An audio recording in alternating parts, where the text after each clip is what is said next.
Welcome to MMA on the Rocks. My name is Bill Welker. You are listening to episode 244 of the podcast. Are you joining me live on Facebook or YouTube? Today's Sunday, June the 6th. And Jeff the Animal Wilson is supposed to be joining today, but I don't know where he is because he hasn't answered his phone in the last hour.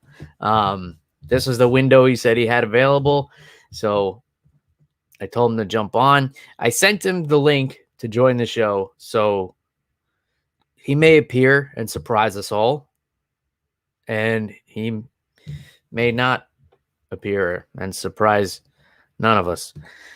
In any case,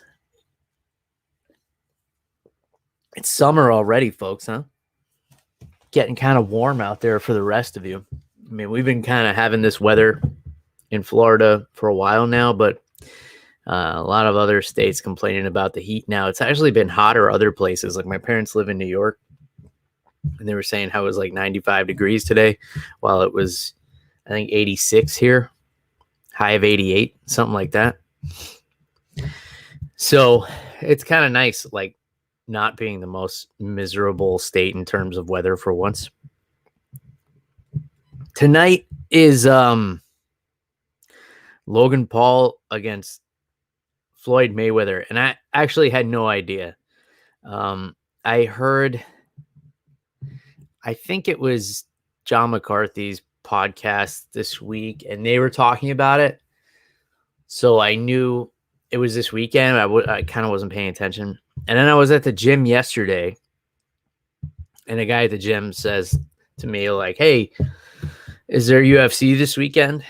I'm like, "Oh yeah, Jairzinho Rozenstruik versus Augusto Sakai." And he's like, "Oh, I don't know who those guys." But then he's like, "Oh, and then Sunday is Logan Paul, Floyd Mayweather." And I was like, "Really? It's on Sunday?" And he's like, "Oh yeah." So therein lies the difference between like myself and probably most of you who listen to this show and the so-called casual viewers who get chastised by you all so much. And I try to always keep that perspective too, not just when I'm talking about MMA on the show, but when I'm talking to people. I realize, most people are not as into it as I am. In fact, I always kind of assume they're not. But yeah, it seems like that's more so what the general public is concerned with. I haven't heard a whole lot of buzz about this one, to be honest. I've heard more about Tyron Woodley against the other Paul brother, than I did about the Mayweather Logan Paul. I'm not going to watch it. I'm not going to even find a stream for it. If highlights happen to come my way, I'll take a look. But yeah, I guess it's on Showtime. I really don't know much about it, and I'm pretty deep into this world of combat sports. So I'm treating it as if it's not that important. If I'm way off base here, like, let me know. You guys like really want to hear my opinion on it? Maybe I'll try to find a clip or something, but I honestly don't give a shit at all.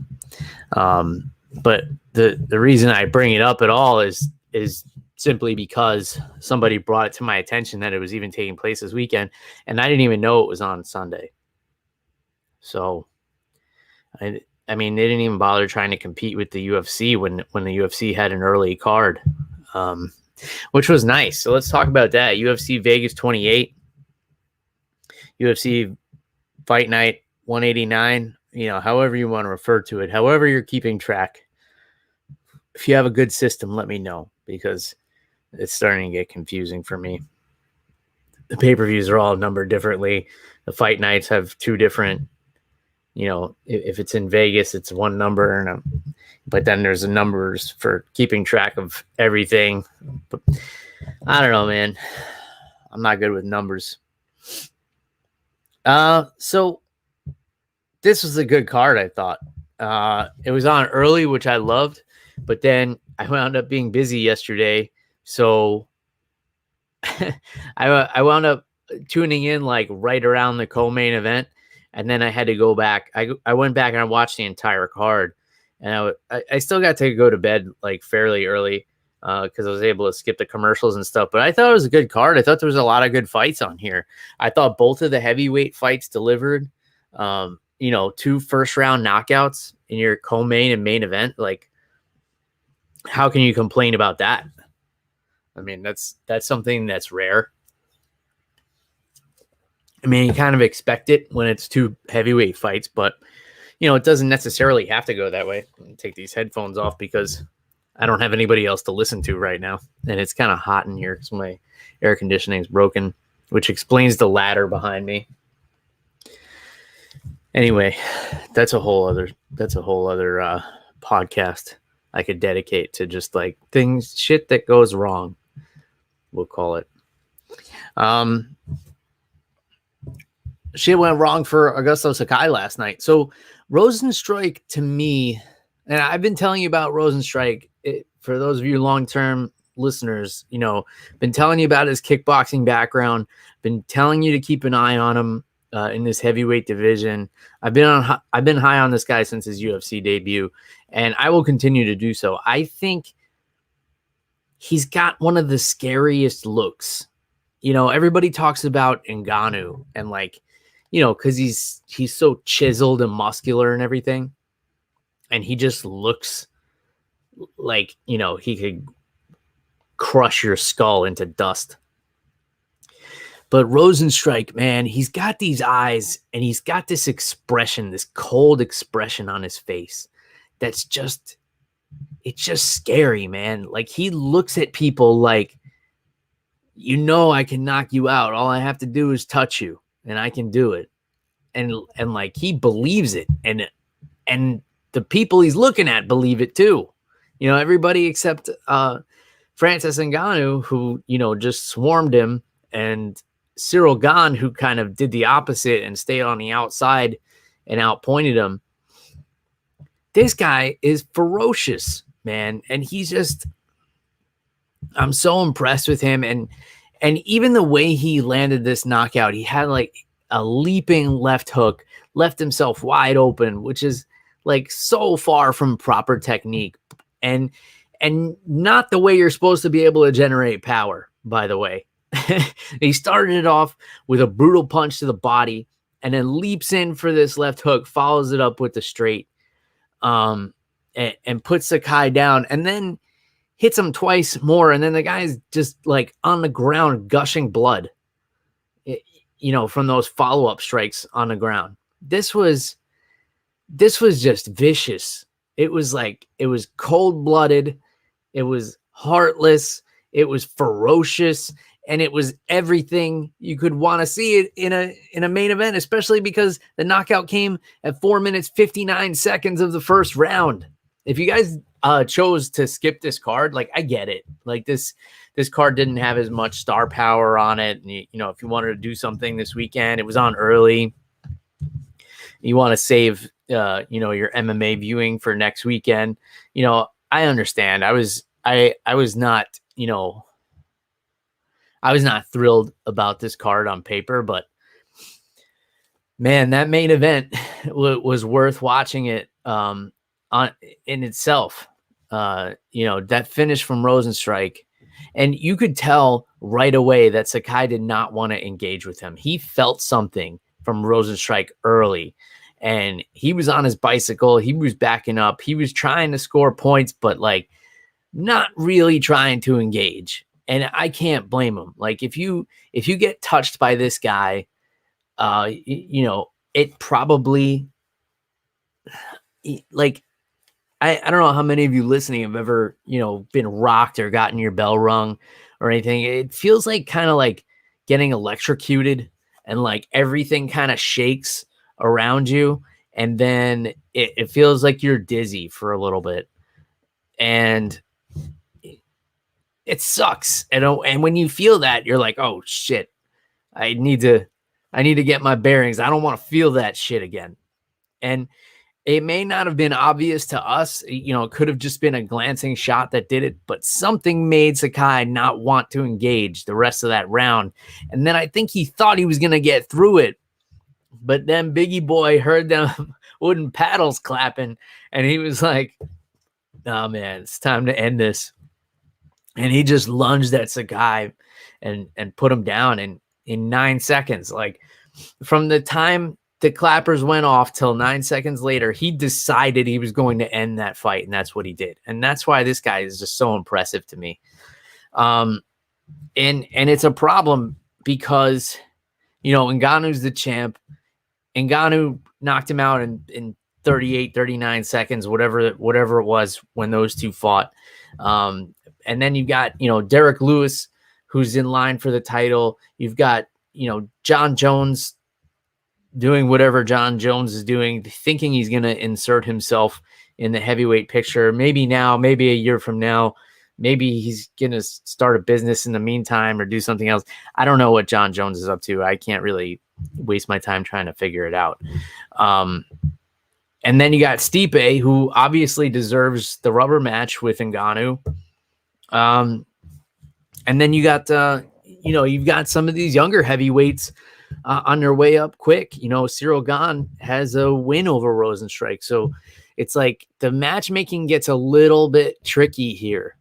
I mean, maybe you throw Rozenstruik and Marcin Tybura in there together. Tybura coming up with a big first round knockout himself. Timeline makes sense. I think that's a great fight if they haven't fought already. Let me take a look at this. But Rozenstruik, man, it's the confidence that is what's really scary about him. Like, if you think about the Overeem fight, Overeem was beating his ass for 23 and a half minutes or 24 and a half minutes. And then, Rozenstruik lands that one big shot that busts Overeem's lip open.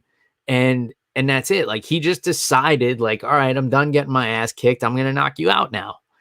And he never lost that confidence. Like, he knew throughout that whole 5 rounds that he had the ability to do that. And then he's just like, all right, it's time. I'm going to split your lip in half. And with Sakai, it's like, all right, it's time. I'm going to turn your face into a blood fountain. Like, that's scary. Everybody talks about how scary Ngannou is. But, man, Rozenstruik, like, he may not have as impressive of a physique, but it's just the look, man. He just looks. I want to see that fight again. I want to see Rozenstruik and Ngannou, and I want to see a little bit more. I'm not saying I think Rozenstruik can beat Ngannou, but I'm saying, like, I would like to see a little more back and forth between those two, and I think it would be fun.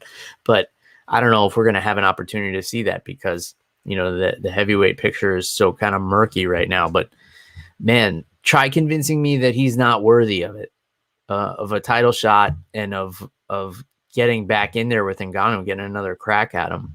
I know he's coming off the loss to Cyril Gane, but nobody remembers that. Nobody's going to, like, if you show the highlight reel of what Rozenstruik just did to Sakai, like, anybody on the streets, like, oh yeah, that guy should be the champion, probably. And then show them the highlight reels of Ngannou and everything he's done, and everybody would be like, oh yeah, oh what, those two have fought before? Oh yeah, I would watch that. Maybe it's just me. Let me know if I'm way off base here, guys. Well, the co-main event, your heart has to break for Walt Harris, man. Nobody should have to go through what he went through with his daughter. And I'm really glad to see that he found a vehicle to cope with it in, staying in high-level mixed martial arts and staying competitive. But now it's been 2 losses in a row, and I'm not going to say like everything that happened in his personal life is what's causing this. I think it's just, he's a very talented, very explosive guy who was kind of figuring things out as he went. And then, he's in a shallow division. So then all of a sudden, he's in there with with guys that are super durable. And it seems to be the weakness for Walt Harris is guys that are durable. You know, Tybura, Volkov, Overeem. So it's actually 3 losses in a row. You know, if he can't get you out of there in the first round, like he was doing early on in his career, you know, with the first round knockouts and everything like that, the 12-second knockout of Olenek. It's like once you kind of weather the storm, then that's kind of the recipe. Oh, and look who it is. Speaking of recipes, I don't know what the transition Phil, is. this is the interview. What are you doing? So it's only an hour and 12 minutes after I texted you to start the show, Jeff. Phil, what are you doing? You starting the show without me? What's going on here? Jeff, I don't have all day. I got a kid. I got, you know, chores. Phil, that was your choice. Yeah. Sorry, don't Bill. remind me. I had to help my dad with some stuff. So I jumped, but as soon as I saw, it was your choice. Yeah, it was. That it was. You know, I was thinking about this, Jeff, because I was vacuuming the house earlier. And when I was a kid, my dad used to take the vacuum out and just vacuum for like an hour. And like nobody would talk to him because you'd just be vacuuming and you don't want to talk to somebody while the vacuum's going. And I just always thought like we had a shitty vacuum, you know? But now I get it. Like, yeah, it was the only me time your dad had. It's like you turn on the vacuum and you're like doing something, you're being productive and it's noisy. So like people don't talk to you and you're like, shit, nobody's bothering me. Like my, like Ariane doesn't want to come. Like, I guess she's a little scared of the vacuum or whatever. I'm like, man, this rug, I don't think the dust is coming out of it. I better just keep going over this one spot until I, you know, find a purpose for existing again.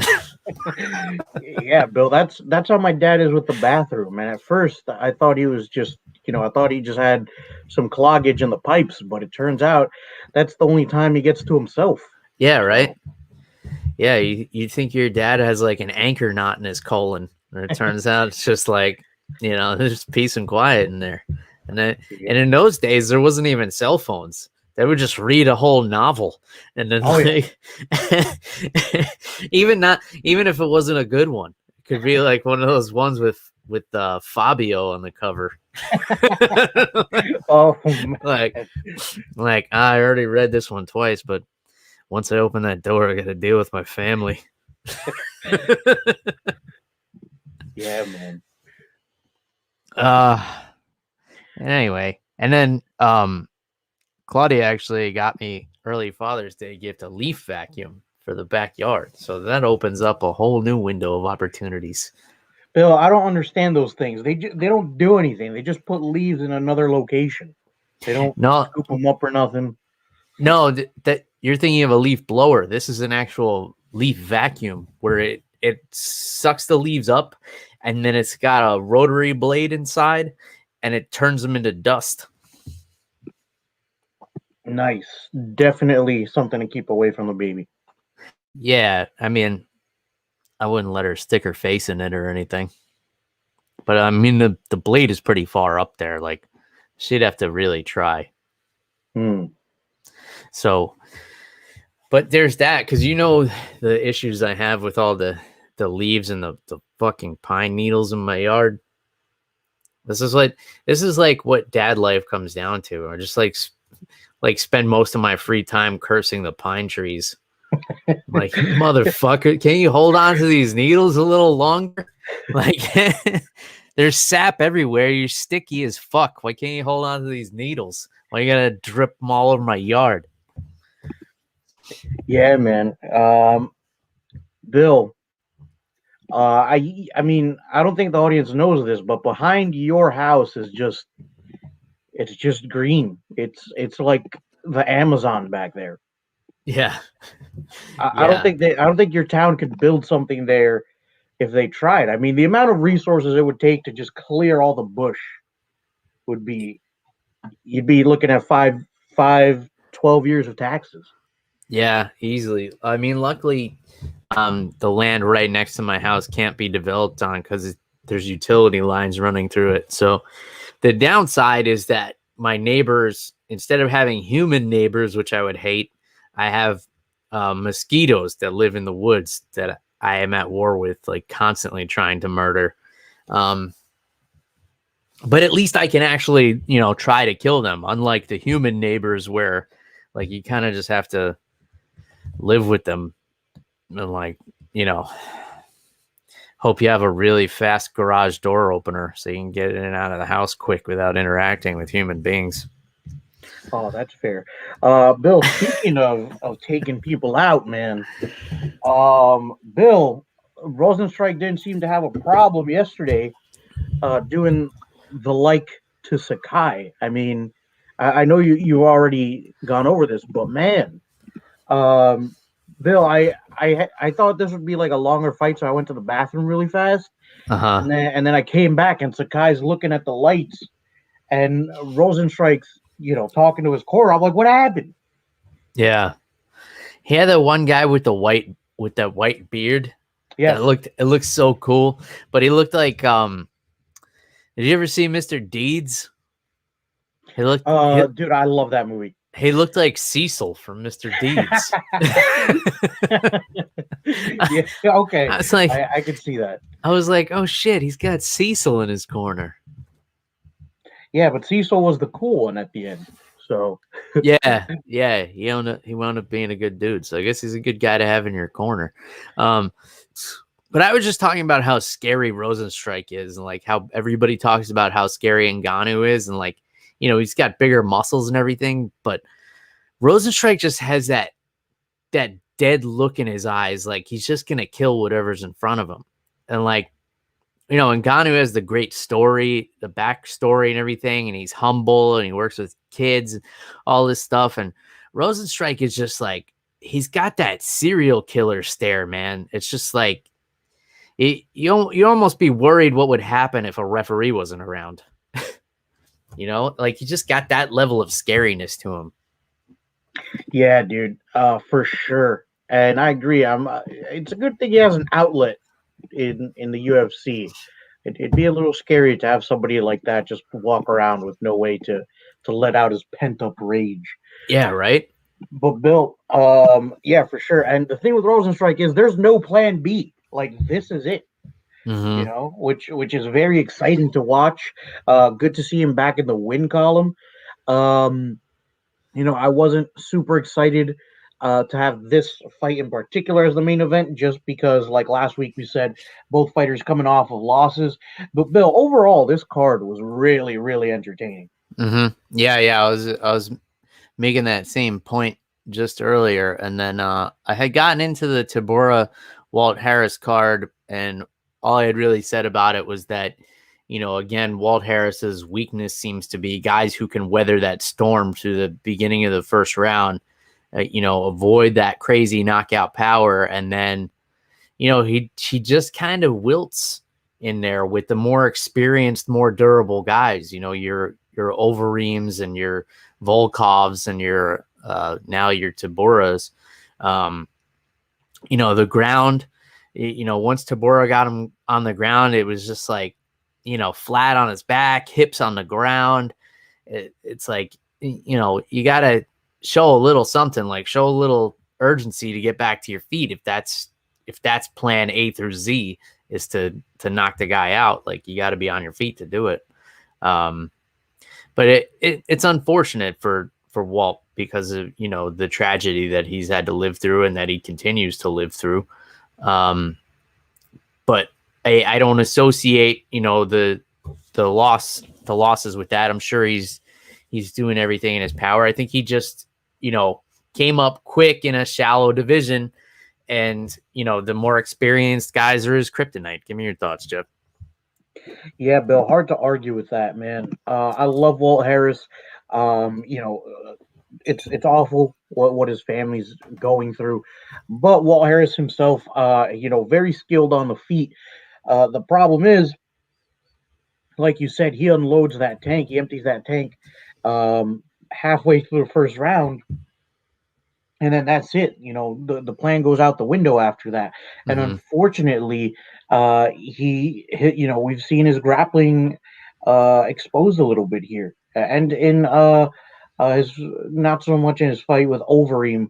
But Overeem as well was kind of able to get around him, get him on the floor, and then unload from there.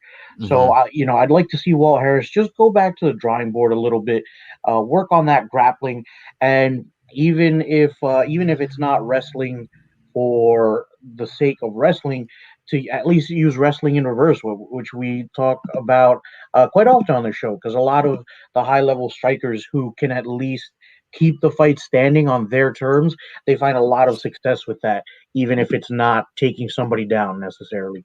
Yeah, and I think that Walt could have that kind of like long-term power. Like he's got it in his back pocket. If he could just figure a way to conserve a little bit, like Rozenstruik does, like Derek Lewis does, because those guys have that crazy knockout power in the first round, but they also have it in the fifth round.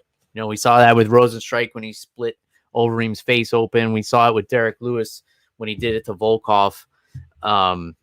So whatever those guys are doing to kind of conserve that power and make it last a little bit longer, Walt Harris just needs to connect the dots on those things. But let's give the credit to Tybura here, who was not only able to weather the storm, but able to get an impressive first round finish.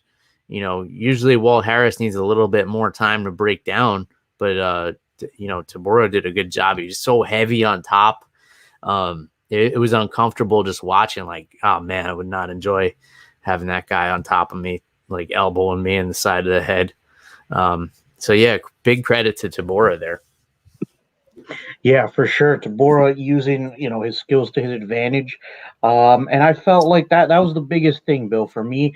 Is I love Walt Harris, but I feel like he's always at either a height or a reach disadvantage with some of these guys at the top who are they're massive dudes. I remember being in person for a heavyweight fight a couple of years back, when they did one at the Barclays Arena in New York. And Bill, some of those heavyweights, when they're standing in the middle of the cage, their eyes are over the top of the cage, man. So Walt Harris, I love the guy, but it's a considerable advantage to have.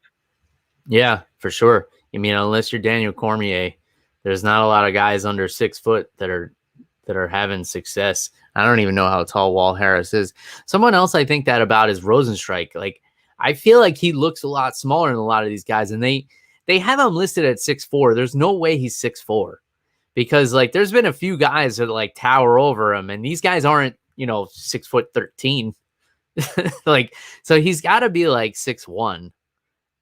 I would think, like, the way, unless these guys are a lot taller than you would think they are. But in any case, for the sake of time, let's keep rolling through here.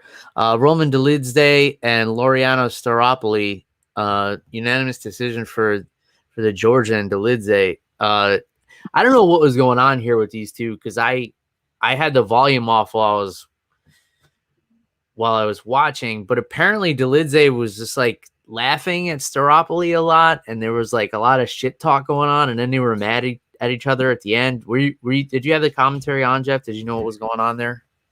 I did, but I'll be honest with you, Bill, I was a little in and out with this fight. The first few rounds was just Dolidze gripping Staropoli. He had his hands around his waist. He had the gable grip, and Staropoli just couldn't, for some reason, couldn't get out of that position. And Staropoli looked frustrated in his face, but his body language wasn't trying to better the position. I'll be honest with you, Bill. Following the Ponzinibbio Baeza fight, this fight just didn't do it for me. Like the first 2 rounds was just Dolidze with his arms around Staropoli. Yeah. It just, I got nothing for you on this one. It's funny because for me, the Ponzinibbio Baeza fight was the last fight I watched because I put the card on during the Dolidze Staropoli fight and I watched till the end. And then I started from the beginning and watched up to. So for me, Ponzinibbio and Baeza was kind of the main event. So it worked out great. But you and I both, I think, chose this as we were both talking about this as a sleeper fight last week. And man, it fucking delivered. It looked like it was going to be like a bad night for Ponzinibbio. Like he was going to get his ass whipped by this undefeated young kid who came out of nowhere. Like, what's he even doing in there with Ponzinibbio, who was ranked like number 6 almost, it seems like yesterday.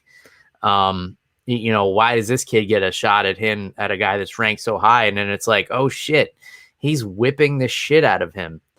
And then here came the problem that Baeza wasn't ready for. He's used to doing that to people and they break, and he's able to, just continue whipping their ass in the same way for the rest of the fight and in kind of getting his way. I'm sure, I don't know what his training is like, but I'm sure it happens a lot in the gym. He's getting his way a lot. And you see this a lot with younger fighters that are really good, really naturally gifted. But once things stop going their way, it kind of like, it's hard for them to recover. And this is where the experience comes in, only having 10 MMA fights, because when you pull out all your best weapons, you blast the guy's calf and take his lead leg away. You jab him in the face until he's all bloody. You work him to the body to knock the wind out of him. And the guy's still coming at you, and not only still coming at you, but hurting you back. That's a hard mental hurdle to overcome. When you have a guy, especially a guy as dangerous as Ponzinibbio, where you throw everything at him and he's still like, yeah, I'm still here, kid. You could kind of see that changing of the momentum somewhere in the second round, which is why rounds 2 and 3 probably went to Ponzinibbio, according to the judges. It was a close fight. Baeza was in there and he was controlling, all of the first round, some of the second round, and then it just got away from him because he wasn't prepared to have that be met with that pressure after whipping a dude's ass for 6 minutes. But give me your thoughts on this one, Jeff. Yeah, man, huge credit to Ponzinibbio, dude. He wasn't going to allow Baeza to take this from him. And like you said, overcame that first round, Bill. I was really concerned after that first round because you could see that Ponzinibbio's momentum, his movement had been compromised, dragging that lead leg, man. It wasn't even, his heel was not coming off the ground. Mm-hmm. He was sliding towards Baeza in that second round. And like you said, man, just able to deal with that pressure. And, it's hard to picture, what Baeza's thinking, because, he's throwing everything but the kitchen sink at this guy. Mm-hmm. And, his best offense hasn't worked. Probably plans B and C haven't worked because, despite having a little bit of a height advantage, and maybe even a little bit of a reach advantage. I have to go back and look at what the reach was. But Ponzinibbio was going right through that guard, landing some huge shots to the body and head, and Baeza just wasn't ready for it. Like you said, this was probably one of the first times in his UFC career, at least, where somebody overcame the adversity that he could throw at them, but the reverse didn't happen. But man, what a fight! Yeah, and a lot of people would have been broken after that first round. And here's the difference between inexperienced fighters and elite level fighters like Santiago Ponzinibbio. The inexperienced fighter will be like, "Ah, fuck my leg," and the experienced fighter will say, "Ah, fuck my leg." I'll fight him with one leg. And yeah, man. That's just the mentality. of a guy like Ponzinibbio, who's just like, he's like, I'm gonna die in there, and he's a guy that when he says it, you believe him, and he's just not gonna stop. I think it was a good lesson for Baeza. He's got a classic fight on his resume. He's got his first loss out of the way, which was a huge hurdle, and it wasn't like an embarrassing one. Yep. It was a great fight that everybody's talking about now. And he has a lot of lessons to learn. I would have liked to see him mix it up a little bit more. Once Ponzinibbio started walking through his punches a little bit and attacking, like, take him down, put him on the ground, give him something else to think about, give him something else to worry about. He kind of kept going back to like, well, let me try and kick the calf. But then Ponzinibbio was like, well, I'm going to kick your calf harder. Like, see how you like it. And you could tell he got flustered, but credit to Baeza too. He stayed in there. Even with the Terminator coming after him, it's not like he broke either. Yeah, for sure. Especially in that third round, dude. It looked like Ponzinibbio had Baeza hurt in that third round a few times. And the end of that fight, it kind of looked like Ponzinibbio was going to finish Baeza. But man, what a great fight, man. So back and forth. I felt like neither fighter was ever out of this fight. It was great. Yeah, it was really, really good. I think the decision went the right way. I'll say that. It was close though. That second round was the swing round. That's when the momentum changed. But, depending how closely you're paying attention to the clock, did it change at 2:55 or did it change at, 2:10? So that would kind of make the difference there. Gregory Rodriguez, unanimous decision over Dusko Todorovic. I don't have much on this one, Jeff. So if you don't either. Yeah, we can move on a little bit. Good right. Fight, just didn't stick out to me. Very good. Montana De La Rosa, holy shit. Just devastating grappling here. Her wrestling looked so good. She made it look easy, taking Ariane Lipski, who, is not a walk in the park fight for anybody, but hit her first takedown, at will, and just did not let her up, and then just smashed her in that second round. Dominant performance by Montana here. I was so impressed with her wrestling. I was so impressed with her ground control, and just busted this chick up for the win. Yeah, man, super impressed with De La Rosa. I think Ariane Lipski's definitely a feather in the cap in this women's flyweight division, man. She's very tough, especially on the feet. So I think De La Rosa, her wrestling, like you said, looked absolutely fantastic. The ground and pound was vicious. Yeah, I mean, this was a 5-star performance from De La Rosa. Yeah, and it makes it interesting now, especially with Tatiana Suarez moving up to this flyweight division. That would be a grappling dream fight right there. That would be really fun to see. Obviously Suarez, huge wrestling back pedigree. One of the best in women's MMA, but moving up 10 pounds now. That would be interesting to see. Ilir Latifi split decision win over Tanner Boser. Apparently this one was a little controversial. I like, to me, it was kind of the same. It was like, when did the momentum change? And, how close were you watching the clock? I didn't think this one was like a robbery that Latifi got it. I think maybe Boser did a little bit more on the feet, but he did a lot less on the ground. So I don't really see how this one was like a robbery here. Jeff, how'd you have this one? Bill, I actually had this one a little bit more for Tanner Boser, but I didn't think it was a big robbery, like you said. I was a little surprised to see that Latifi won it, but at the same time, I was like, you know what? On the ground, he was a lot more productive. But I felt like they could have given it to Boser, but I'm not really upset or anything. But after what I did see, though, I will say this: I think Ilir Latifi should go back to light heavyweight or try to go to middleweight. I don't think he will be very successful at heavyweight. Like he just scraped by Tanner Boser, and Tanner Boser is like the tip of the iceberg, man. You know, Yeah. this heavyweight division, especially at the top, man, the skills run deep, especially on the feet. Where you have guys like Overeem who can deal with grapplers. So I don't know if Latifi can make a deep run in this heavyweight division. Yeah, it would be weird to see him against some of those bigger guys. And especially like, not to say he looked bad, but it looked like he was carrying unnecessary weight. And I don't mean like body fat, like even unnecessary muscle.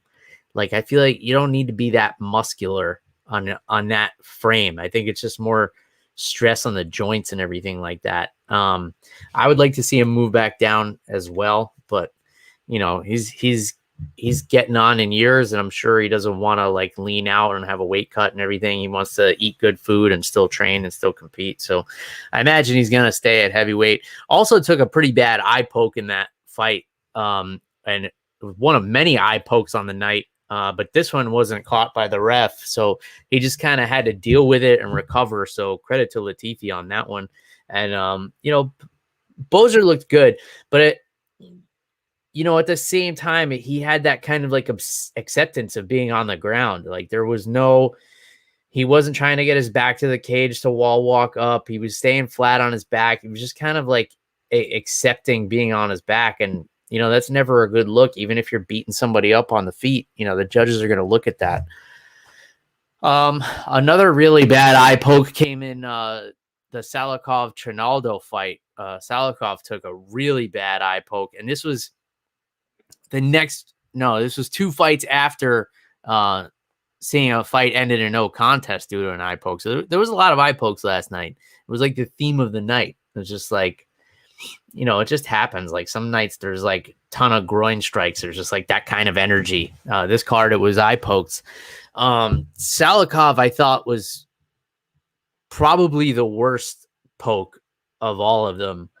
And this dude, like, no, I'm going to keep fighting. Not only did he keep fighting, Trinaldo's like, oh, I poked you in that eye? Well, let me throw a left straight at that eye. Let me throw a hook at that eye. Let me throw a high kick to that eye. He's like, I poked you in that fucking eye, and now I'm going to take advantage of it, and I'm going to try and punish you for wanting to continue fighting. So dirty, but so awesome. And he's like, yeah, I poked you in that fucking eye, and now I'm gonna hit you on that side of your head every opportunity I can. But even more awesome that Salikhov was able to continue fighting and pull off the victory, because, you know, a lot of times you try and force yourself, you know, after being fouled like that. And his eye was bad, man. It was like it looked like it was bleeding from the inside, like internal bleeding of the eyeball or something. I don't know, I'm not a doctor, Jeff.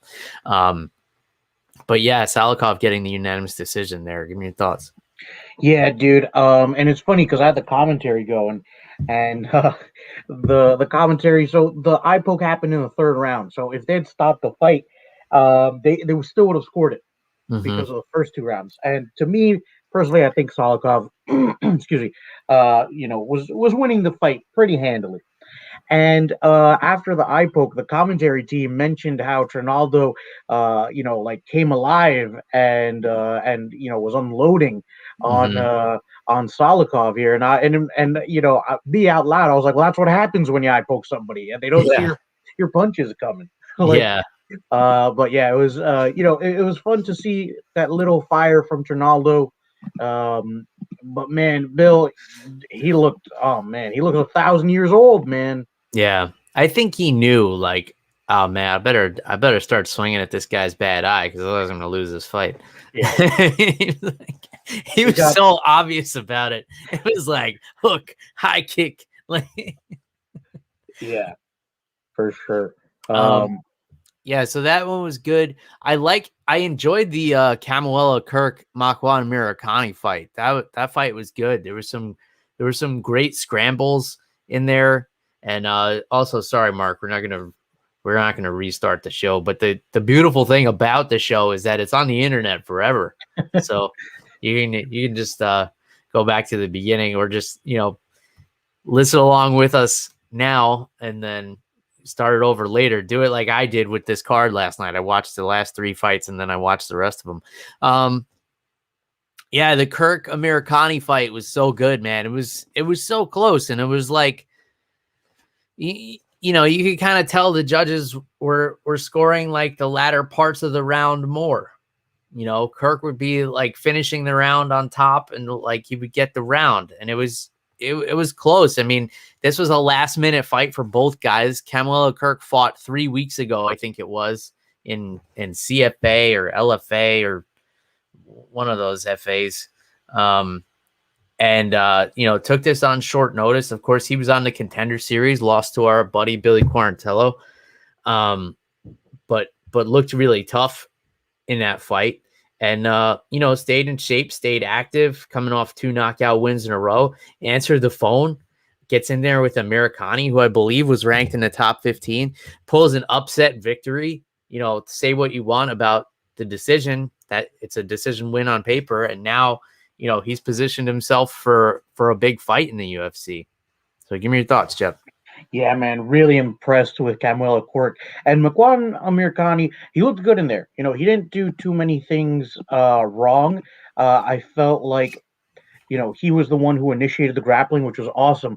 But Bill, I think that part of the scoring, and I like seeing this, is that Canelo Kirk was active off of his back, and I think that the judges saw that. I think that they saw that he was more active from the bottom than Amirkhani was from the top. I mean, I believe it was the second or third round. He had that triangle on Amirkhani. It almost looked like he was going to finish an armbar from that position. So, man, I was just so impressed with Kirk.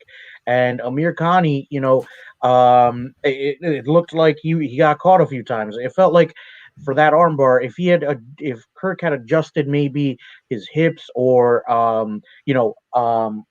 opened up the triangle and gotten the foot over the face, I felt like he would have finished that armbar, man.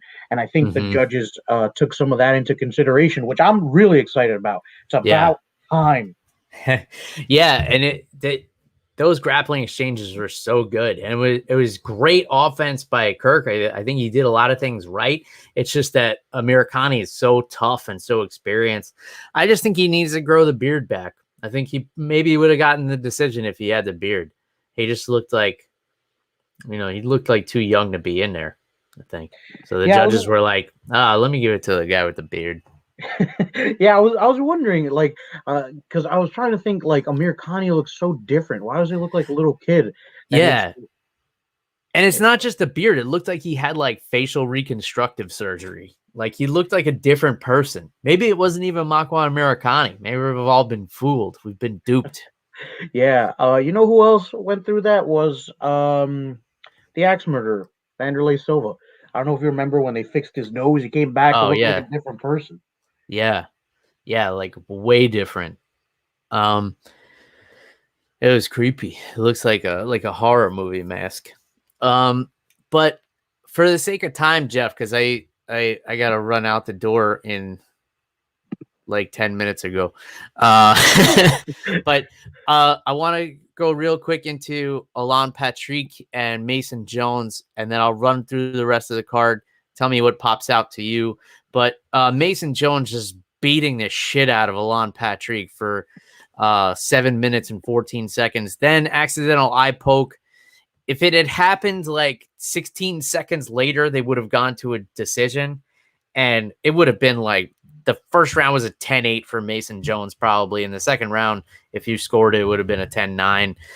Obviously, it was an accident, Jeff. I mean, he's beating the shit out of the guy. He didn't need to poke him in the eye.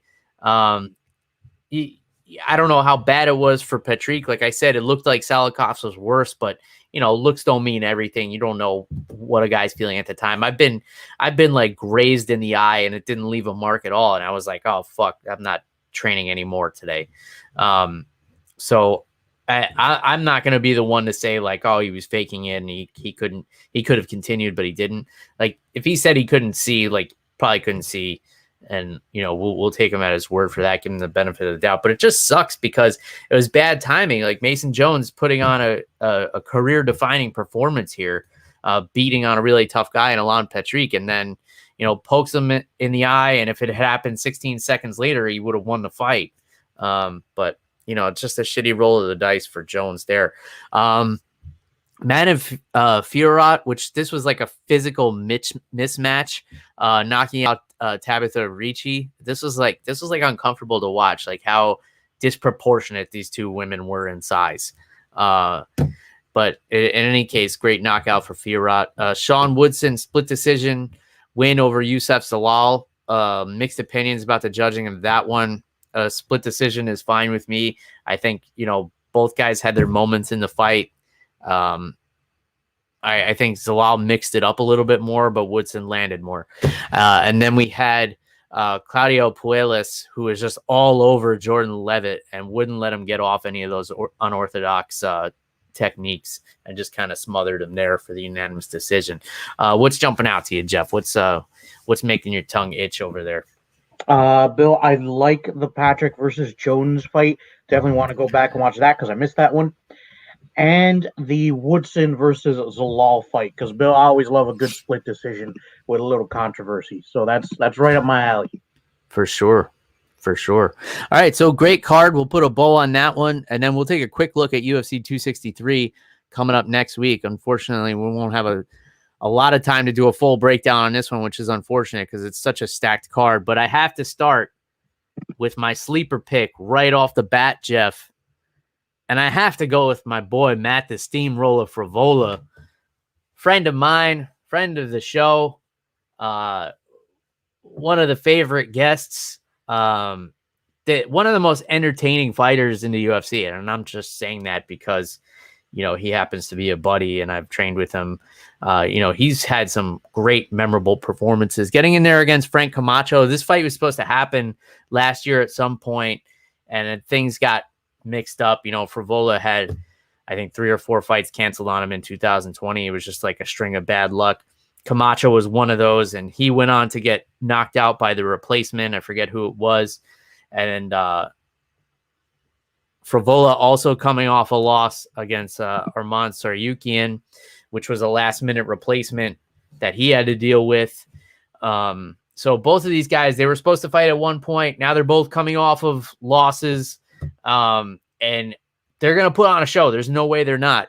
Frank Camacho has a very similar style. He's a come forward style. He wants to go for a finish, and Steamroll is the same way. He keeps steamrolling forward until somebody drops, and he will not stop. And like you got to put his lights off to get him out of the fight. And Camacho's similar mindset. So that's why that fight is guaranteed to be fireworks, Jeff. Yeah, absolutely. I didn't even know Bat Frivola was on the card, so now I'm really excited for this. The prelims are going to be awesome, Bill. Top to bottom, this card looks fantastic. And Bill, since we don't have time to go through all of these fights, I'll give you my sleeper fight. I think it's going to be Lauren Murphy versus Joanne Calderwood. Joanne Calderwood, she's been a little hot and cold lately, and Lauren Murphy, I think, is going to want to springboard off of Joanne Calderwood and see if she can put her name in some of the top rankings of this women's flyweight division. So I think that fight's going to really be exciting. We've talked about how Valentina Shevchenko, there are no contenders. So I think that this is a chance for both of these ladies to get a spectacular performance and put their names in that title conversation. For sure. And that's a great pick, Jeff. I think that's going to be a really fun fight.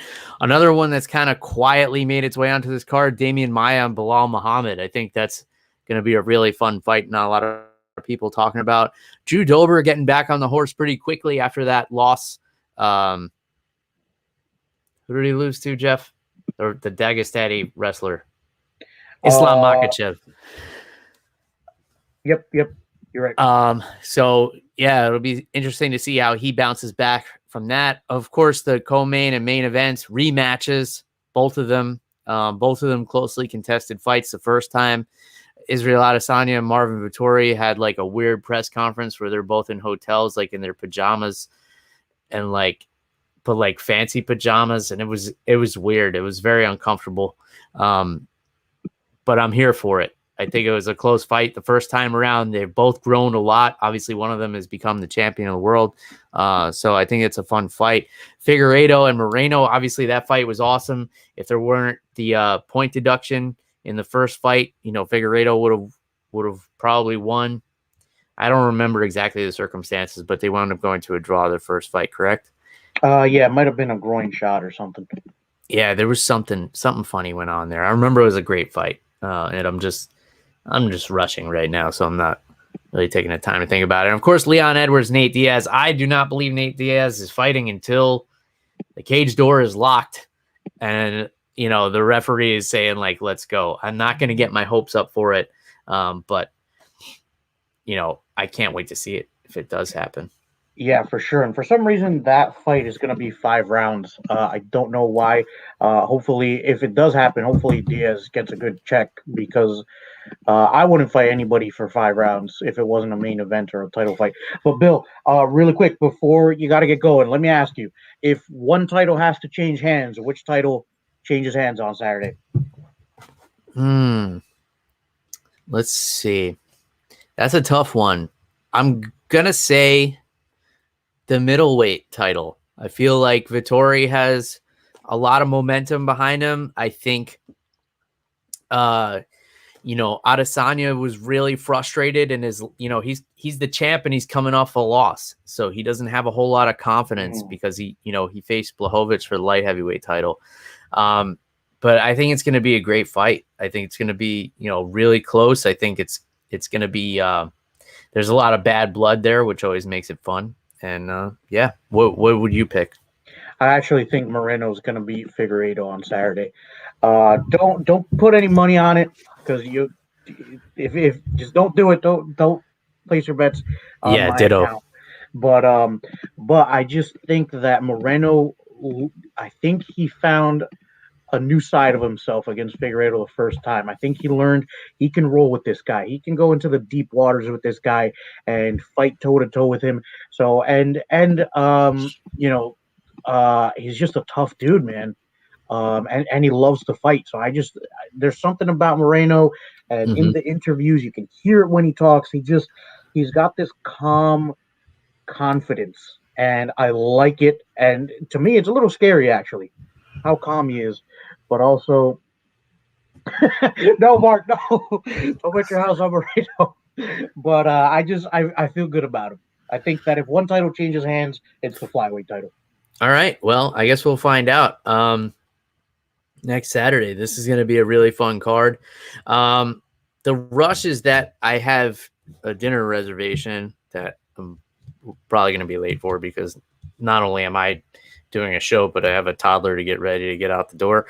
And as far as drinks, bad news for the audience. I am taking the month of June off from alcohol, just as like a personal kind of cleansing thing. Trying to drop a few extra pounds, and the booze definitely don't help. Especially if I make some poor food choices while I'm drinking. And I think it's just important to take a break every now and then. I definitely don't encourage drinking to excess, and like drinking till you get sick and drinking until you have problems and things like that. So giving myself a little break. I will definitely pour myself a drink on Father's Day, though. That's the one exception I granted myself. But, just kind of giving the old organs a break from filtering through so much. And Mark says they do dry July in Australia, which I like the sound of that. But here's the real reason I'm not drinking this month, Jeff, is next month I'm going on vacation with my in-laws, and I am going to punish my liver and kidneys on that trip. So I think it's important to take a little breather for the month of June. So that's what I'm doing. I hate to rush through this, but I do got to jump out of here before, the wife breaks down the door and, puts me in a chokehold and drags me in the car.